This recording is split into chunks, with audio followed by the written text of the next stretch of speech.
This is not the only case, as you have mentioned, and there will be other cases mentioned here, undoubtedly similar or worse cases. So it is necessary that we provide macroeconomic and technological solutions, but moreover, we have to preserve empathy to know that a system which jails children, which denies water in the desert, which criminalizes work, honest work, is a system, is an imperium, an empire, which is on its deathbed, which at least doesn't understand ethically what humanity is. We must raise our voices, and we take the advantage of this seminar, and I thank you for the opportunity, our dear Helga and now Dennis, not only to raise our voice, but also to establish the universal principle of human dignity must stand. And that we must defend. We have the moral fitness to survive, but we must rescue it from the clutches of xenophobic bureaucracy and racist bureaucracies. But we can begin here by calling things by the right name. Migration is a right to life. ICE persecution is an affront to humanity, and this must be stopped somehow or other. Thank you very much. Gracias. Thank you. That was Maria de Los Angeles Huerta, former Congresswoman of Mexico. Thank you very much for your contribution to the discussion and also your ideas on what to do about it. I think that's very important. So we'll definitely come back for more dialogue on this. Next, I would like to welcome independent United States presidential candidate Diane Sayre to the floor. Thank you so much for joining us, Diane Sayre. Please go ahead. You have the floor. Okay, thank you very much. And thank you, Anastasia, Dennis Small, Helga, and the previous speakers, and particularly Mauricio Morici, because I think part of what we must do is to remind the people of the United States what is actually the intended mission of our republic, which is not to be a feudal state dictated by a group of Anglo-Zionist Epstein class elites.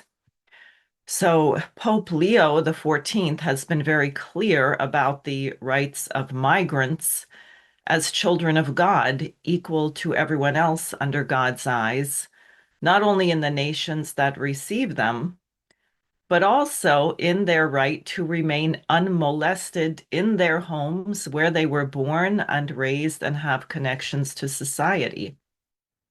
What has happened to cause millions of human beings to be roaming without shelter all over the planet, risking life and limb to find a foothold in a nation in which they might hope could offer them at least a modicum of stability?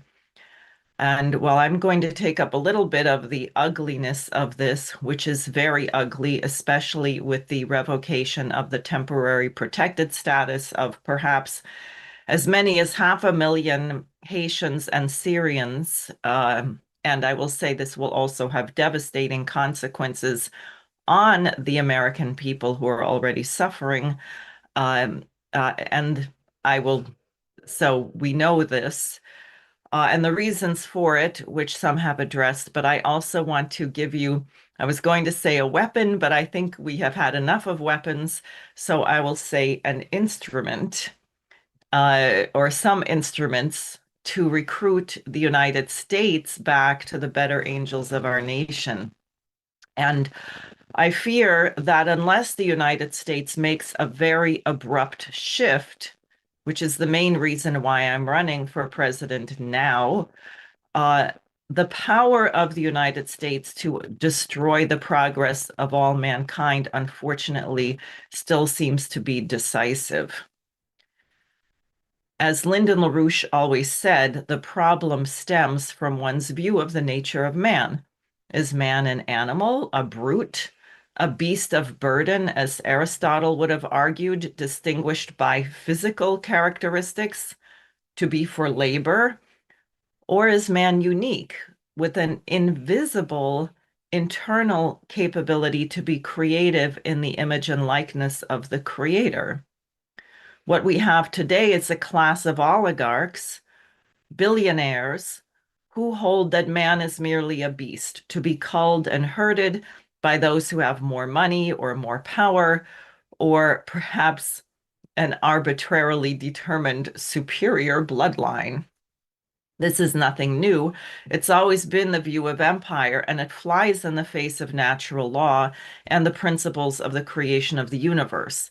Therefore, it's always failed, unfortunately, usually taking a terrible toll in human life and in the progress of civilization. Today, this outlook literally threatens us with nuclear annihilation. And there are two aspects to this worldview. One is the financial, or some might call it economic, monetary view, which sees human beings merely as a conduit for vast flows of money, not merely for slave labor. If you followed what happened with the migrants in New York City, they were given debit cards and very expensive hotel rooms, never mind that there were 5 or 10 people in each room with day-old food. But the point wasn't care for them, it was that they became an instrument for an incestuous financial oligarchy to bail itself out. The Department of Homeland bailing out the hotels in New York using the migrants to do it. They were bailing out the banking system, never mind the human beings involved in this. The other aspect to this oligarchical outlook, which is more from the intellectual elites, like the people at Oxford University and Harvard University and the London School of Economics, and people like Al Gore and the late Prince Philip and our current King Charles, is that the world is overpopulated and something must be done to increase the death rate. Keeping nations in a state of perpetual war serves both purposes simultaneously. It makes a handful of people very rich and allows great amounts of fictitious capital to circulate around the globe and leads to the death of millions of people and the dislocation of other millions, many of whom will die or have at least greatly shortened life expectancies due to the hardship. The United States, which declared independence 250 years ago, was actually founded explicitly to defeat that oligarchical outlook. This is what many people do not fully understand today, and it's understandable that people don't understand it because our nation right now is acting as the empirical system that we fought to get rid of. This was fought more than just in the Revolution, the War of 1812, the so-called Civil War of 1861, where the British and even the French, who had helped us in the American Revolution, were joining in on the side of the Confederacy. And I want to mention that Tsar Alexander II of Russia sent the Russian Navy to New York City and San Francisco to aid Abraham Lincoln if the British and French were going to actively enter the war. It's interesting because Russia has been an important ally of the United States throughout history. So who is trying to pit us against each other? Who has said that they are our enemy? So the better view of our republic, the true principles, the reason we had this revolution, was expressed very eloquently both by George Washington in his farewell address, and then later by Secretary of State John Quincy Adams, who became later president. But he gave a famous address to the Congress on July 4th in 1821, where he described the British as, quote, a nation renowned in arts and arms, who from a small island in the Atlantic Ocean had extended their dominion over considerable parts of every quarter of the globe, governed themselves by a race of kings whose title to sovereignty had originally been founded in conquest, spellbound for a succession of ages under that portentous system of despotism. And then later in the same speech, and people remember the part, of course, seeks not abroad for monsters to destroy, but I want to say this section, what has America done for the benefit of mankind? Let our answer be this: America, with the self-same voice which spoke herself into existence as a nation, proclaimed to mankind the inextinguishable rights of human nature and the only lawful foundations of government. And he also said that the whole point was to end, there should never be a government created by conquest, by brute force, that of course was anathema to the principle of liberty and freedom and equality. So the Schiller Institute and Executive Intelligence Review have published a great deal on how the United States has been subverted, so I won't go through that. But to say we've gone from being a republic to a feudal state run by billionaires, where members of Congress simply posture, but they do nothing to actually change the direction of our country, although they have the power to do so. And this hasn't worked out very well for the American people either. Aside from the millions of Americans who are losing access to health care, who can't pay their mortgages or their rent, who are buying cars now at an average cost of $50,000, paying interest in double digits. The Urban Institute just released some other figures. In 2025, 19.6% of American families used credit cards to buy groceries, but they were unable to pay for them at the end of the month. Another 8.7% failed to even be able to make minimum credit card payments. 10% of working age adults use the buy now, pay later system to buy groceries, and over 1/3 of those failed to pay later.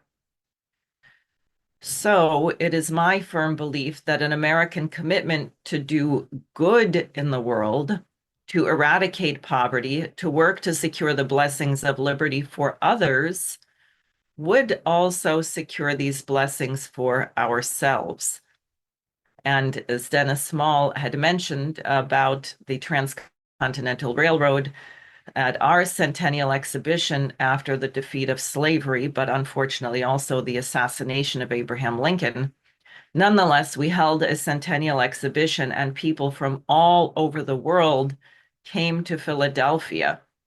There was a huge hall with machinery and inventions from all over the world, and it was powered by the world's largest steam engine. Coming off this exhibition, American engineers were involved in building the Trans-Siberian Railroad in Russia. Earlier, after the so-called Civil War, they'd worked on the Suez Canal. We had very promising and productive missions and collaboration, both with Japan, China, other parts of the world. And the response to that was the British and these oligarchical elites organizing World War I. I mentioned Abraham Lincoln, also Presidents Garfield and McKinley were assassinated. Teddy Roosevelt and Woodrow Wilson, who were horrible British imperial tools, came in, and we entered World War I, frankly, on the wrong side, but we shouldn't have entered it at all. It should not have happened at all. The whole point of that war was to sabotage the spreading of these ideas of economic development. And it wasn't until Franklin Delano Roosevelt that the mission of the United States as a republic was restored.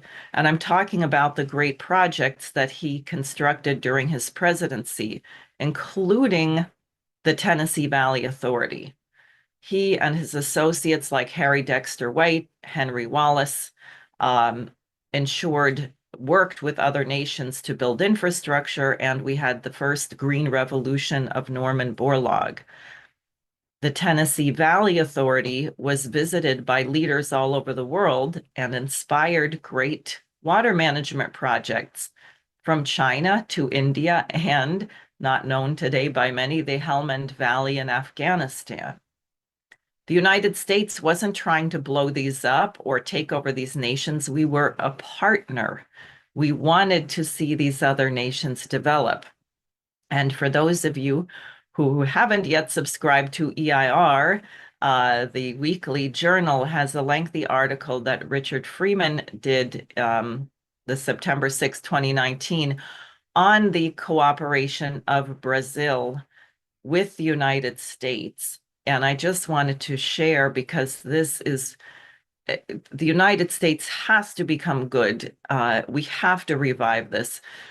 In 1928, in Foreign Affairs, Franklin Roosevelt wrote a paper called Our Foreign Policy, A Democratic View. He said, "We can point the way once more to the reducing of armaments. We cannot cooperate officially and wholeheartedly with every agency that studies and works to relieve the common ills of mankind. And we can for all time renounce the practice of arbitrary intervention in the home affairs of our neighbors. It is the spirit which matters." So already in September of 1939, Harry Dexter White had sent an internal Treasury Department memo to Henry Morgenthau, Secretary of the Treasury, where he said, quote, "On the basis of information, there seems to be great potentiality for the development of long-term projects on the following basis.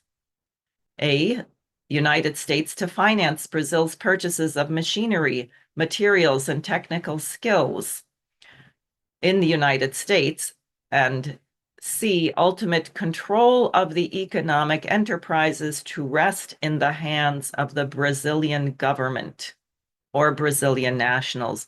And it went on to talk about a 1,500-mile railroad, a railroad to bring iron ore to Itabera, a railroad to connect Brazil with Bolivia, the development of what became the Volta Redonda iron and steel mill. And then, unfortunately, he died before the end of World War II, and we didn't see the spirit again until President Kennedy, who worked with Kwame Nkrumah to get the Akosombo Dam, or the Volta River Dam, built. So what I would like to put forward as an appropriate mission for the United States, instead of being the force for the destructive power of the world taken over by this billionaire, satanic billionaire elite, is that what we should be building is the North American Water and Power Alliance with the PLENO, that is water management for the entire continent going down into Mexico and further south. The Bering Strait Tunnel connecting our continent with the Eurasian landmass. The Kra Canal, a project championed by LaRouche in Thailand, long overdue. The Nicaragua Canal, which China would like to get built. The Transaqua project to refill Lake Chad and manage the water supply on a massive amount of Western Africa. And then finally, the colonization and development of the moon and Mars, which has to be a joint endeavor of mankind, of the entire human race. When we went to the moon in the 60s in the United States, we got $14 back for every dollar we spent, which is the wrong way to measure it, but it's what Chase Econometrics said, and it's useful for people to know that, because doing this would restore decency and dignity to the American people, and that a dedication to the betterment of mankind will lead to that prosperity and peace abroad, prosperity and peace at home. The truth is that all human beings are created equal, and it is also true that we will locate our future only in the future of humanity as a whole. Thank you. Thank you, Diane Sayre. And you have no idea how incredibly proud you make me to feel as an American. And I wish that you represented the United States and the real America. Thank you so much for representing the true United States in this discussion today. Next, I'd like to bring up His Excellency Joseph Abasala. He is the ambassador of Chad in Germany. Please go ahead, Ambassador Abasala. You have the floor. Do we have you up?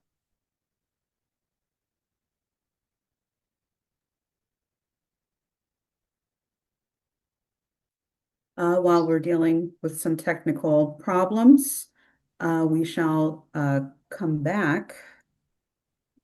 Let me see. Yeah, let's just come back. Next, I'd like to go to Claudio Cellani of Italy. He is the co-editor of the EIR Strategic Alert Service. Please go ahead, Claudio. You have the floor. Hello, Anastasia. Thank you. And thanks to Helga Zepp-LaRouche for the invitation. I will speak about a terrible injustice done by nature, which mankind is called upon to remedy. The injustice is the following. If you look at the map of Africa, somewhere between the 5th and the 10th parallel north of the equator, you have a divide between an area which is dominated by deserts and an area which has so much water that is basically unused. And I'm talking about, especially about the Congo River Basin. Now, Congo is the second largest river in the world. It's second only to the Rio of the Amazons. Just to give you an idea, to give the Europeans an idea of how much water the Congo River carries, what the discharge is. This is an order of magnitude bigger than the River Rhine. So while south of that divide, there is a lot of water. North of that divide, there is a drought and desertification, and especially hitting what was once a very large lake of sweet water, Lake Chad. In the last century, Lake Chad has shrunk 90%. So today, Lake Chad is only 10% of what was 1 century ago. And you know, 1 century is not much. At my age, actually, I can see that 1 century is very short lapse of time. And so it's threatened with extinction. And this is dramatic because around Lake Chad, millions of people have lived. They still live primarily feeding themselves through fishery. Now, before addressing the solution, let me shift and let me talk to you about an Italian region called Puglia or Apulia. Now, this is the region, you know, Italy is as a form of a boot, and we Italians call it actually often the boot, with a high heel. This heel, which is facing Albania and Greece, it's actually 70 kilometers there is 70 kilometers of sea, Adriatic Sea, between this region and Albania. This is one of the most productive agricultural areas, not only in Italy, but in Europe. Productivity of agriculture in Apulia is the double of the average productivity in Europe. Just to give you an idea, they produce 40% of durum wheat, in Italian durum wheat. They produce 25% of 40% of olive oil, 35% of tomatoes, which are going into processing. So if you buy a can of tomatoes made in Italy, maybe you have 50% possibility to get it from Apulia. And Apulia is always among the first 2 countries that produce more wine. Now, this was not always the case. Actually, 1 century ago, Apulia was very poor. Peasants were really starving. Why? Because there was no water. The region was very dry, was almost desert, and the only water they could get was by digging wells, and often this salt water would come up. So the Italian state at the turn of the century decided to do something. So they looked at what could be done, and the Italian peninsula, the Italian boot, has a mountain chain that goes divides in the middle the boot from west to west. So it's the Apennines. This is quite a high mountain. So they got the idea, because on the other side of the Apennines, there was plenty of water. So they thought, how can we carry this water, or some of this water, through the mountains to Apulia and change the situation? So they started to build what became the largest aqueduct in Europe today, with over 20,000 kilometers of length. Now, it's not just one line, but it's a ramification. And the way they did it was by building an aqueduct with tunnels, a complex of tunnels and bridges and viaducts, so that the water could be brought from the western side of the mountains to the eastern side of the mountains only on gravity. So they had therefore to build 200 kilometers of aqueduct with a slope which should be big enough to move the water, but not too big so that the water becomes too fast and destroys the aqueduct. To give you an idea, the slope they created is 2.5 centimeters every 100 meters. And so this became already in 1939 an aqueduct that brought water to the cities. Now, in the post-war period, a man came in, and this man plays a key role in Transacqua. That's why I'm talking about all this. And this is the most famous agricultural engineer of the last century in Italy. His name is Francesco Curato. And he expanded the aqueduct and brought water to the countryside. So from the cities had water now, but peasants had no water. So he expanded and doubled the size of the aqueduct. And that's the reason why today Apulia is the most agricultural productive region in Italy.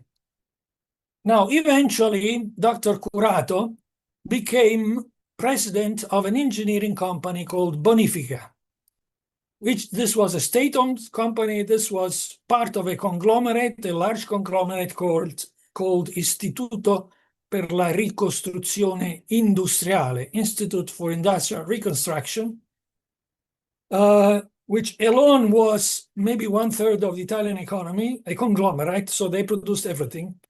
So Bonifica, backed by the financial power of IRI, started to work in Africa, in Egypt, and then they went to Central Africa.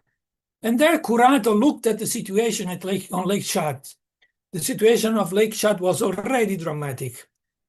And he said, and he watched this divide, which I mentioned at the very beginning, and said, how can we take some water from the south and bring it to the north and revitalize Lake Chad? So it's clear that with his background, he had already a feeling that this would be possible. And so he appointed the foreign policy official of Bonifica, whose name is Marcello Vicchi, who built up a team. And I greet Marcello now, who is now over 90, he lives in Rome. And he led the team that made the preliminary studies. So they went there, they went over with airplanes and sometimes also with canoes on those rivers. And they came to the conclusion that it would be possible to build a canal that starts from the southern part of Congo, southern west part of Congo, uphill.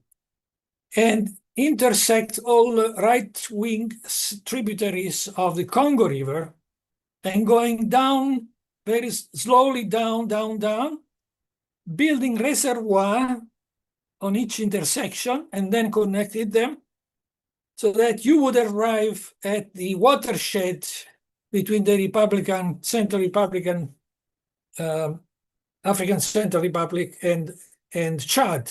And at that point, you have reached a place where water can just flow down to Lake Chad. And they calculated that with between 4 and 8% of the water that would end up in the Congo River, so 4 to 8%, this would be enough to generate a yearly amount of 100 billion cubic meter of water. So at each intersection with the tributaries, thank you, David, for the map. You see in the blue line the canal, the Transaqua Canal, and then the red point is the place in the Central African Republic where you can have a multi functional inland port. And then from that point, water goes down through the Chari River, which is a tributary to Lake Chad.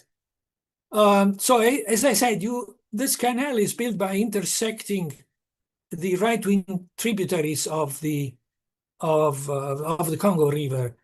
And I calculated that maybe between 20 and 30 dams would be built, dams and reservoir, and each one of these dams then would produce electricity, so hydroelectric power.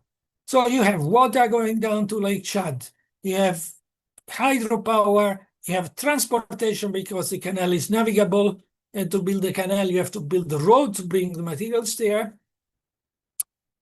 And not but least, you have the regulation of the rivers, and this is very important because these rivers are unregulated. They have periods of drought and periods of flooding. Take, for example, the largest river, which is the Ubangi River. Now, the Ubangi River is 2 times bigger than the Rhine River, so it's a big river. It has a very large catchment basin, and it goes through the capital city of the Central African Republic, which is connected then through the Ubangi River, which is navigable to the Congo and down to Kinshasa potentially. But Ubangi is not regulated. It has period of floods and period of drought, and the periods of drought cannot be navigated.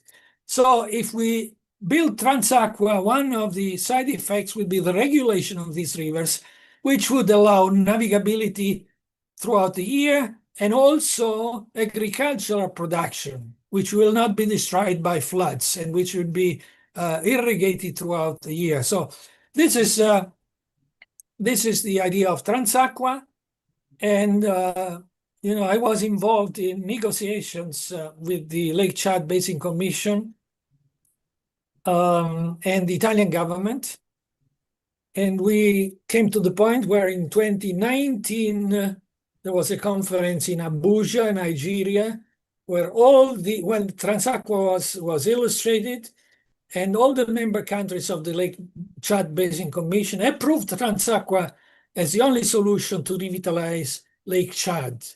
And the Italian government, through the ambassador present there, he gave a speech promising to co-finance the feasibility study.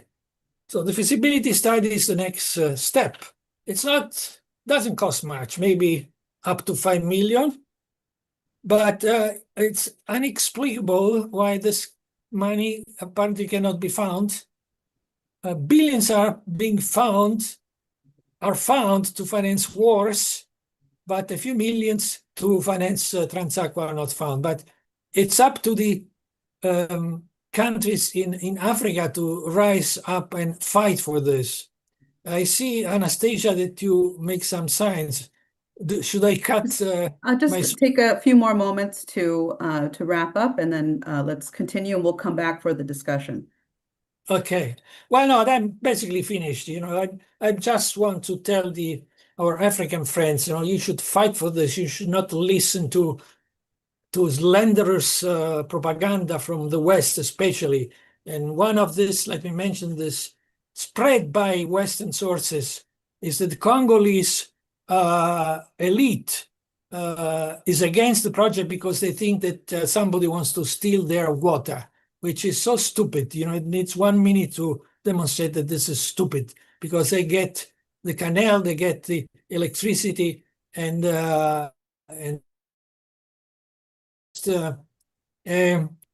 pollution of Western ideology, which is blocking this.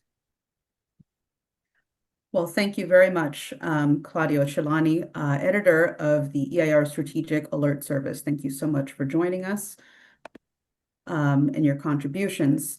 Next, I'd like to go to His Excellency Yosef Abasala, who is the ambassador of Chad in Germany. Were we able to resolve some of the technical problems?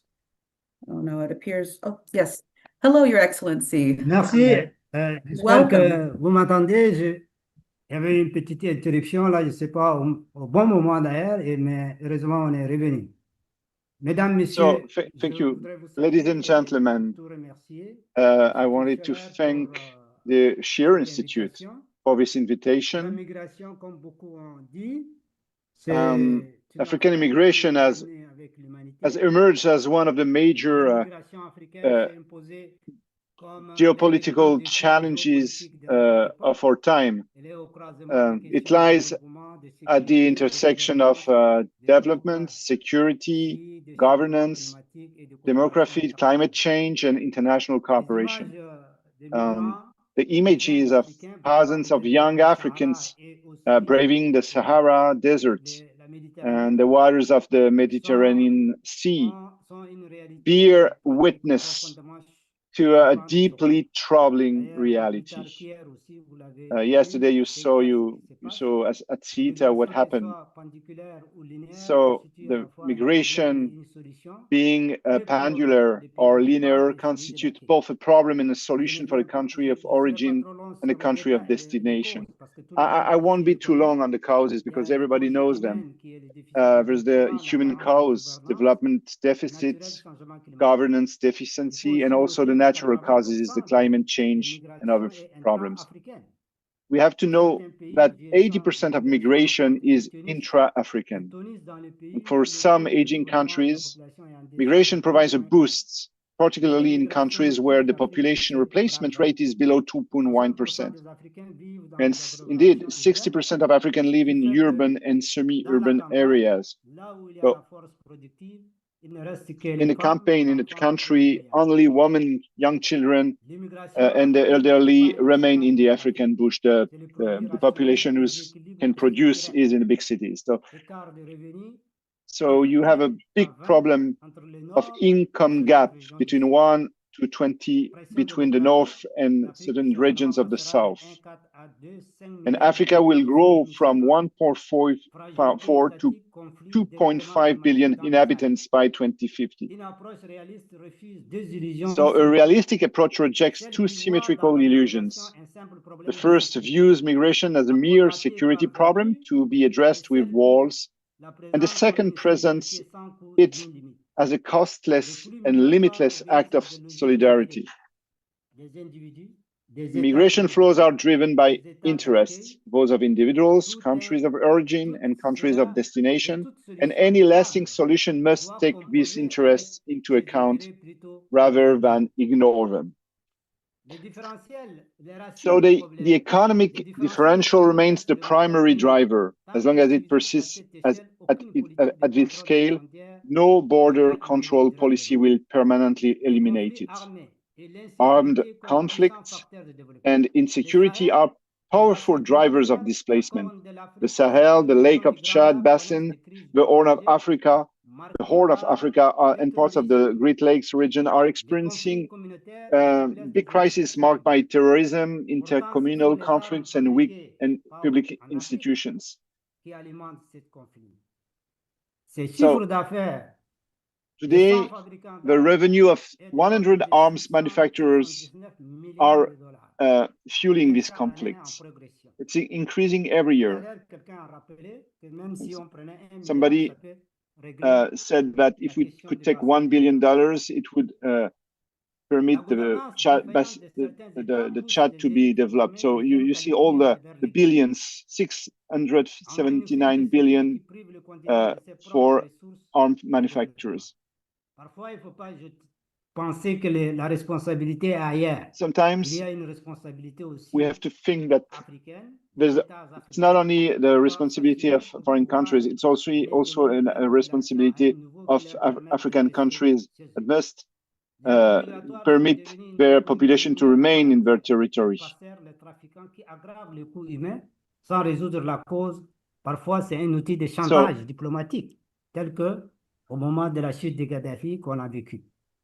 So migration routes have become a criminal economy in their own rights. You have smugglers, traffickers, which increases the human cost without solving the cause, and sometimes a tool for diplomatic blackmail.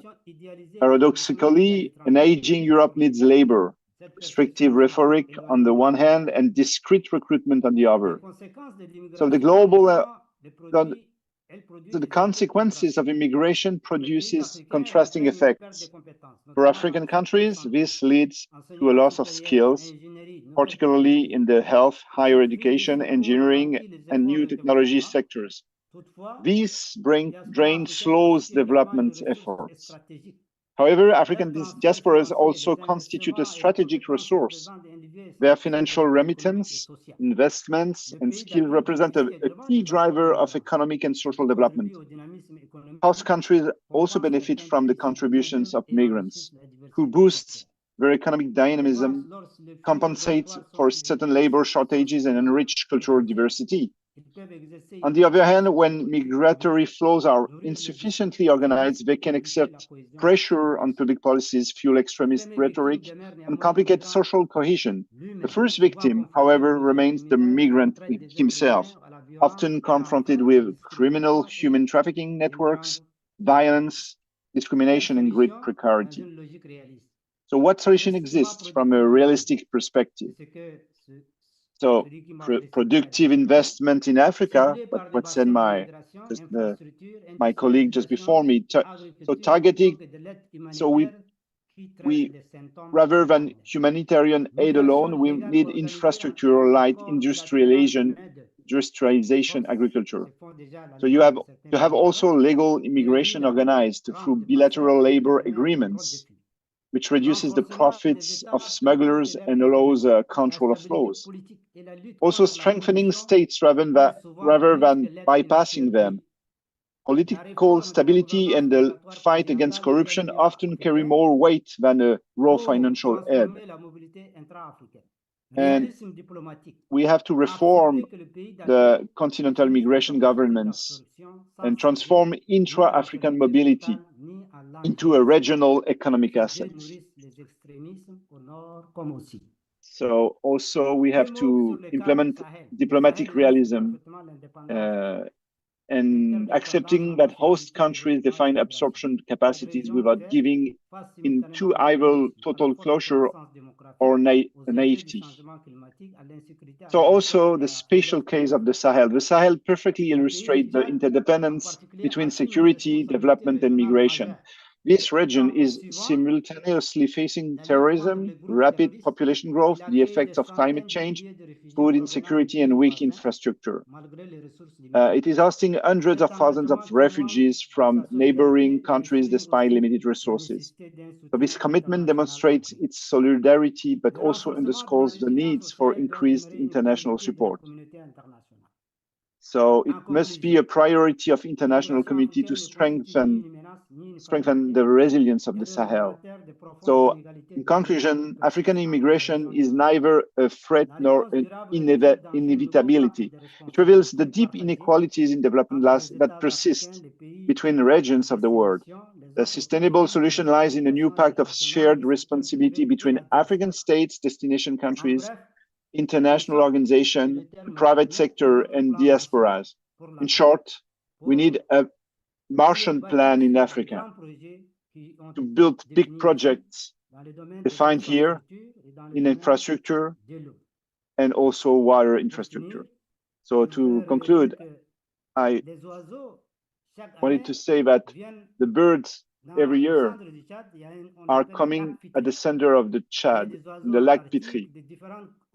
You have different birds coming, gathering here before leaving after. So human beings can also gather here.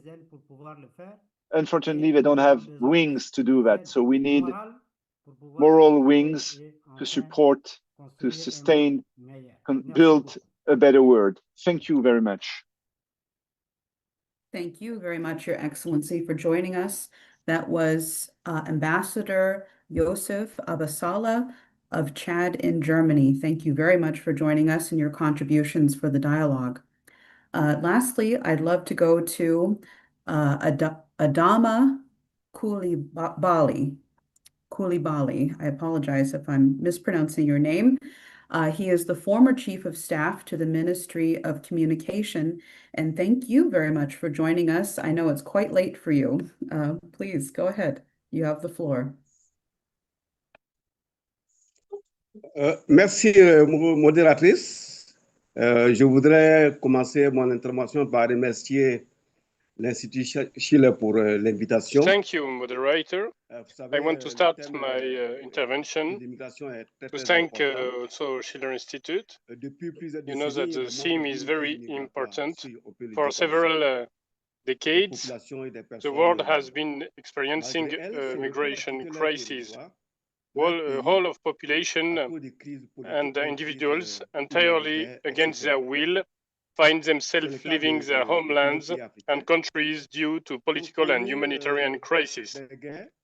This is also visible in Africa, in African nations that have endured wars, political turmoil, droughts, and famines. This exodus primarily affects young people who leave their country for new horizons in search of an El Dorado and a better tomorrow. In this path of forced exile, which is frequently perilous, sometimes exilus to France, many lose their lives at sea in makeshift, in boats, in bad boats, or perish in deserts from thirst and starvation. They risk everything, believing they will find what their own governments failed to offer them: decent work, healthcare, and adequate training. Today, more than ever, the world must and be attentive and here to the first encyclical of May 15, 2026 by Pope Leo XIV, Magnificat Humanitas. As Pope Leo emphasized, the global community must speak with a single voice to seek peace and focus its actions on the terrible problem of migration, which has evolved into a global scourge.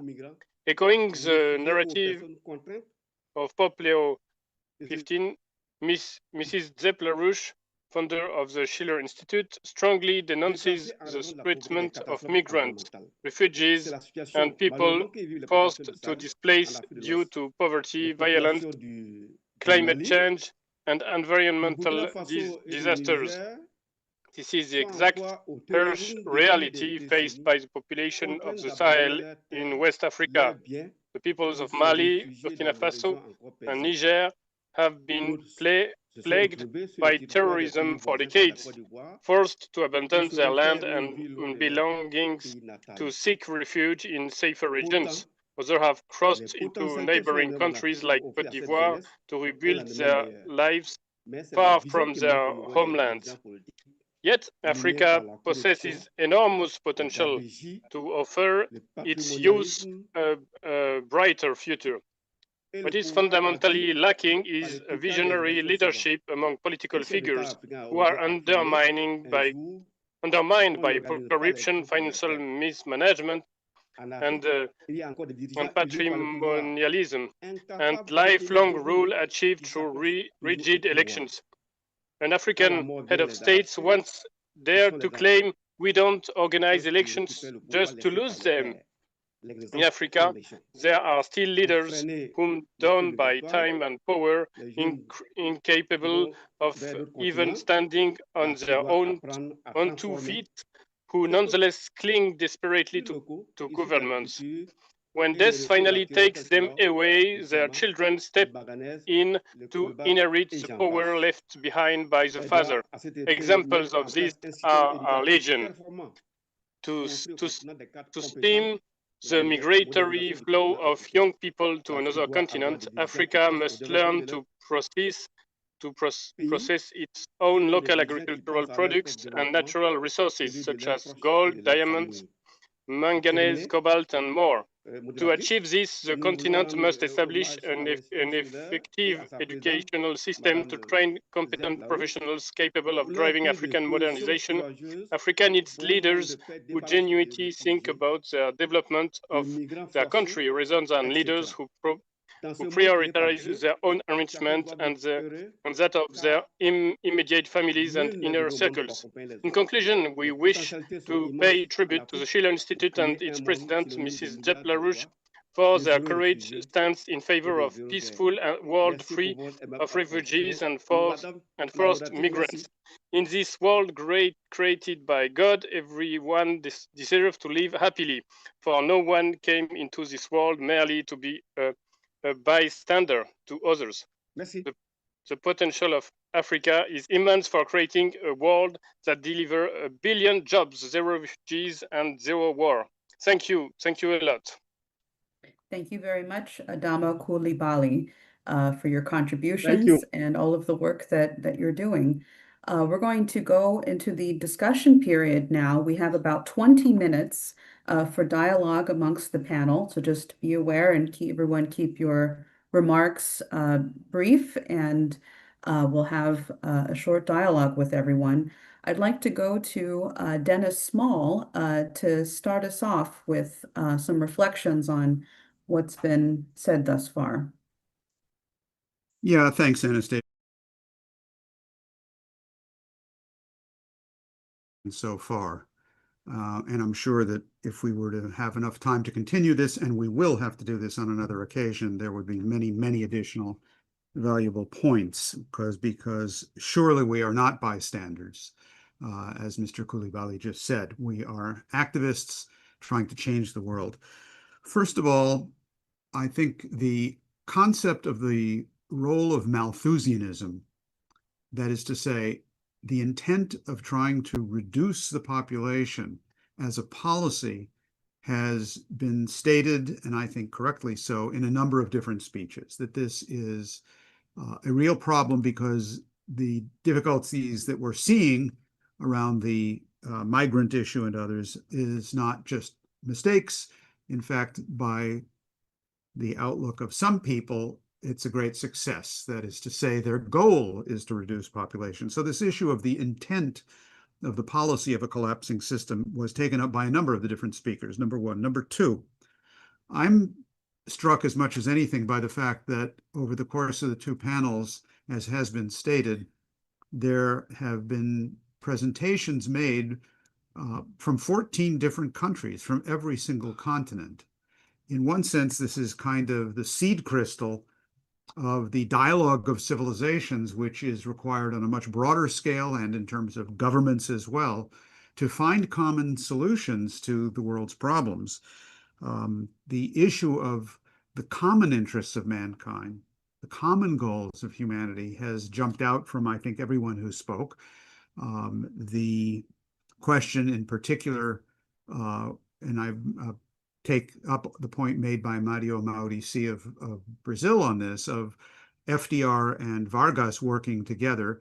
I certainly agree. They did not share everything in common. They did not agree on absolutely everything. But what they did both have is the idea that we can and should have a win-win relationship, as opposed to a relationship of conflict and defeating the other. Not the world of Thomas Hobbes, of war of each against all, but rather the world in which your development is good for my development.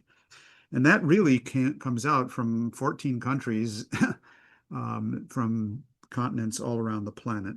And finally, the third point I want to emphasize is the particular importance of Africa and the Africa discussion, as our last two speakers emphasized in particular. Africa is a continent which today has, I have seen 1.5, 1.4, 1.6 billion people, but within 25 years, within a generation, by 2050 is going to have a population of 2.5 billion. 1 in every 4 human beings will be an African at that point. And so the urgency and the importance of the role of Africa as the emerging hope of mankind, as a place where not that in an instant the highest levels of scientific development will be achieved in just by snapping our fingers, but that the rate of progress, the very idea that mankind can progress and advance, is now being proven in Africa. And I think that the role of Africa and the voice of Africa becomes extraordinarily significant in this global dialogue of civilizations. So those are 3 points that I wanted to just emphasize for purposes of the discussion now. Thank you, Dennis. And I'd like to go to others on the panel if you have any reflections. Perhaps Diane or the ambassador.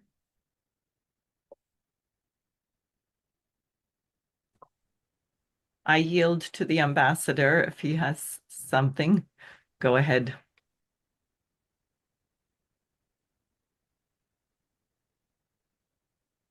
You're muted if you're speaking, my friend.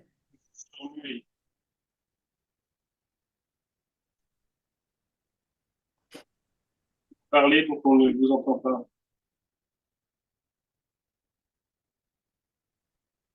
Donc vous êtes actuellement.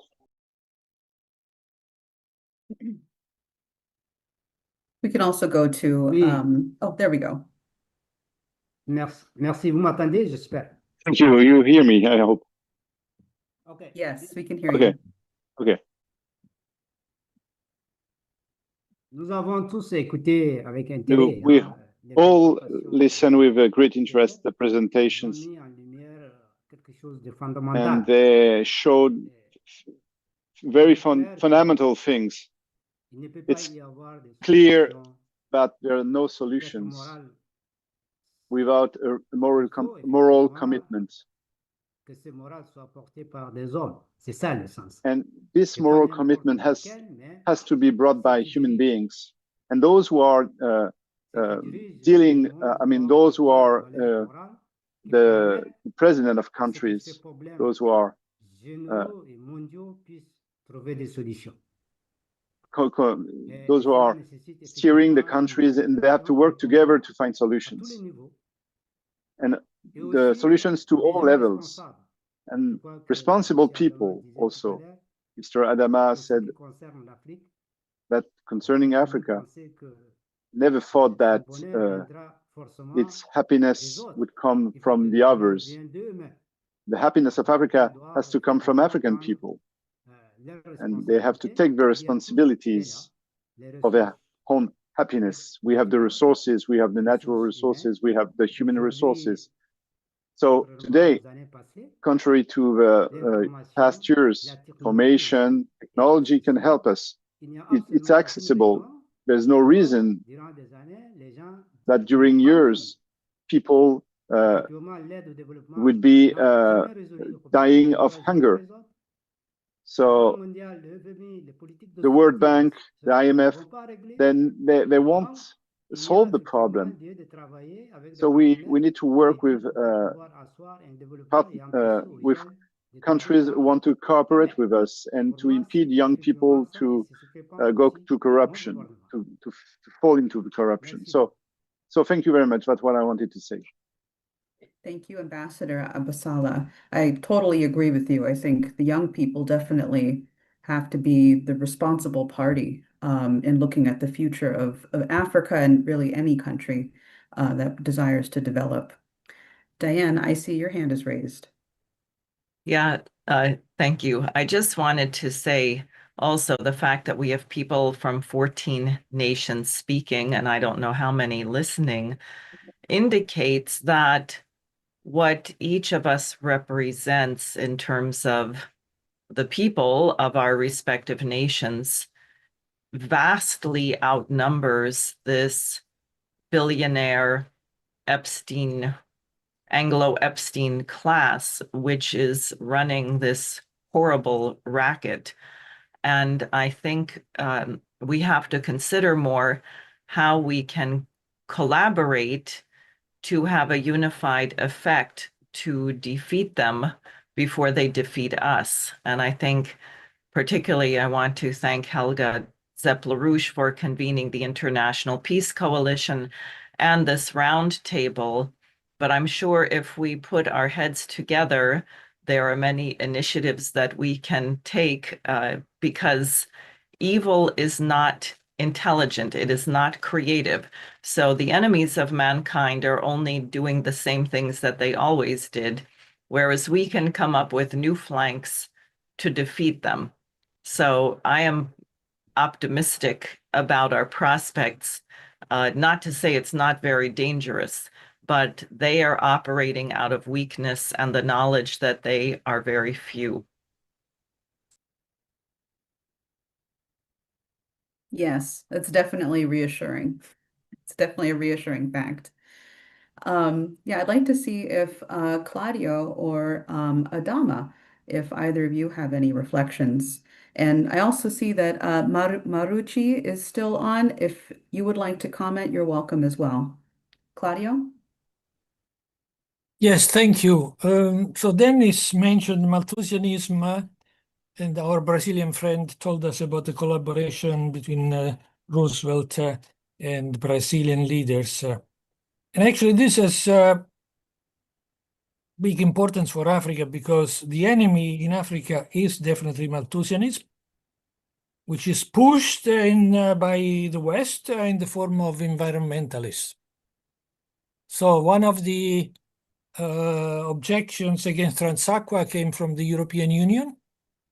The European Commission was asked by a member of the European Parliament about what they think about Transaqua, and the answer was that this would destabilize environmental balances. Now, this is a big travesty because, as I said at the beginning of my anecdotal presentation, nature alone makes disasters. And actually, the whole idea that nature is something and the man is something else, it's a travesty. I mean, the very word nature comes from the Latin word natura, which I think is the same in all Latin languages, Italian, Spanish. Natura comes from natus, born. So everything which is born is nature. And so we are close, very close to the term creation, which I would prefer, because the idea of creation, you can't leave man out of the idea of creation for many reasons, including the one that it's in the Bible. Now, so this is a travesty. Man is not only part of nature and the creation, but nature without man is going to be a disaster. So that's why man is called. Man's mission is to improve the conditions of nature. So this is the one thing, and yeah, the second thing is that the lessons of FDR and the New Deal should be applied in the case of Africa. For example, in a special report which we published in 2 editions last year and this year again, on the perspective of cooperation between Africa, Europe, and China, so a tripartite cooperation for development of Africa. We addressed several, large projects. We, for example, took the example of the Grand Renaissance Dam in Ethiopia, which is a revolutionary project which was done in a sort of trilateral cooperation. Then we addressed the issue of Congo and Central Africa. And the fact that you have to take an integrated approach, similar to the Tennessee Valley Authority approach. You go there and you build infrastructure, which is not only water, but it's water, it's energy, electricity, for the purpose of industrializing the country. So, for example, we take the example of Transaqua, but also the example of the Grand Inga Dam, which is a project which has been around for decades to build a huge barrage on the Congo River to produce electricity. The idea which was behind this from the West was suggested that Congo should build this and then export electricity to make money. And our approach is the opposite. Transaqua and Grand Inga and other infrastructures of transport infrastructure, energy infrastructure, must have the purpose of industrializing the country. So transforming raw materials on site and exporting and developing an internal market and a full set economy. Thank you very much, Claudio. I want to go to and see if Adama, if you have anything you'd like to contribute. If not, we'll go to closing.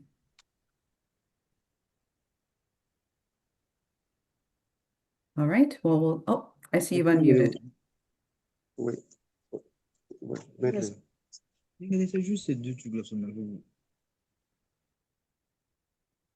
Please go ahead, Adama Coulibaly, if you would like to say something before we go to closing. Oui. Merci, modératrice. Merci à tous. Thank you, moderator. Thank you to all. Je ne sais pas si vous m'entendez. OK. Yes. Je voudrais insister sur le cas du Sahel, la crise que vit le pays du Sahel. I wanted to insist on the case of the Sahel, on the Mali and the Burkina Faso and Niger, who are victims of terrorism since years. We, for Burkina Faso, for instance, nous avons attiré l'attention de la communauté internationale. We called the international community on to come to help us, to help those countries who are suffering. And often we haven't been listened to. We haven't been heard.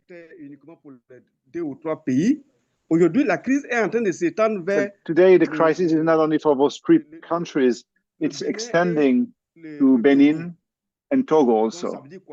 So it means also that if nothing is done, if we don't do nothing, we will have a lot of displaced. And when I'm saying displaced, these people are living very badly. They're in very bad conditions. So I want just to call the international community and also the African community to help those people to get out of this situation and to help them against terrorism. So I thank you very much for letting me speak about that. Thank you very much. Now I'll go back to Dennis Small to close us out for the meeting. Well, let's come full circle.